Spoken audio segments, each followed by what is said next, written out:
On the evening of July the 20th, 1996, the body of a 14-year-old girl was found 5 miles from her home on the banks of the Mississippi River. She was partly naked, and she had a red extension lead round her neck.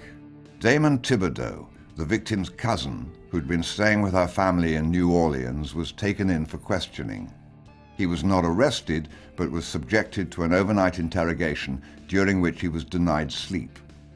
After over 8 hours of questioning, and despite being innocent, Damon confessed to raping and murdering his cousin. This confession was factually inconsistent with the actual crime in many ways. He described different electrical cord, said the injuries to her head and face were caused by his hands, not a heavy object, and forensic examiners could find no trace of any sexual assault or rape. Despite this, he was quickly arrested, convicted, and sentenced to death in the notorious Angola prison in Louisiana. After 15 years of work by his lawyers, a DNA test on some blood left behind by the murderer proved that Damon was innocent. He was exonerated on the 28th of September 2012. He now lives in Minneapolis, Minnesota. Crystal's mother noticed that she had gone missing, and she started to worry. We searched neighborhoods, the park where she played softball at, her friends. There was a Coast Guard helicopter there, as well as the police, family, friends. I was looking for her for, 36 hours? I had just laid down to go to sleep when the detectives knocked on my door, said they wanted to ask me some questions about Crystal. At first, I thought it was just a routine thing. Her body was found as I was being questioned. They put you in a room and, you're in a chair with a desk. They're allowed to manipulate you, threaten you, pretty much do whatever it takes to secure a confession from you. No one walks into an interrogation room wanting to confess to something they didn't do. I was told I failed the polygraph. My witnesses weren't vouching for me. They explained in detail how someone's executed. After having no sleep for 36 hours and getting drug in for a 9-hour interrogation like that, I was not willing to go any longer. I was like, well, they're never going to let me out of here until I give them what they want, so I gave them what they wanted.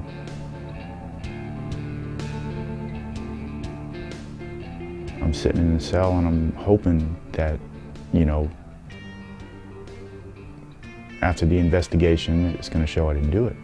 But, they were trying to close the case and they got tunnel vision, and I was just in the crosshairs. They walked into the courtroom and made it sound like I just walked into this interrogation room and spilled my guts. The jury heard the confession and that was it. So now I have all this time. If I had been strong enough and survived the interrogation without giving this false confession, I wouldn't be here. Thoughts like that were running through my head every day for 15 years. Every day. That's what I would think about. I was seriously contemplating dropping my appeals and walking to the table, because I thought, well, they're going to kill me anyway, so just do it now and get it done. But my lawyer walked in there and she said, look, you didn't do it. I know you didn't do it. Give me a chance. They said, well, we've pulled stuff from the evidence locker and we're having this tested for DNA, and it's showing that you didn't do it. I've been out for 7 months, almost 8 months, and it's not easy trying to put your life back together after going through something like this, and to just get out and get thrown back into the pond, so to speak. It's daunting at times.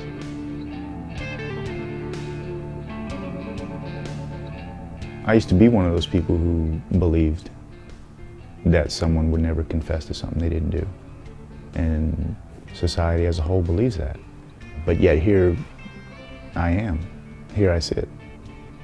You know, there's a false confession out there that I gave for a murder that someone else committed.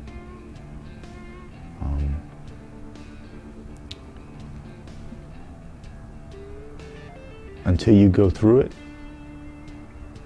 you just won't know. You know, how much of an interrogation can you take?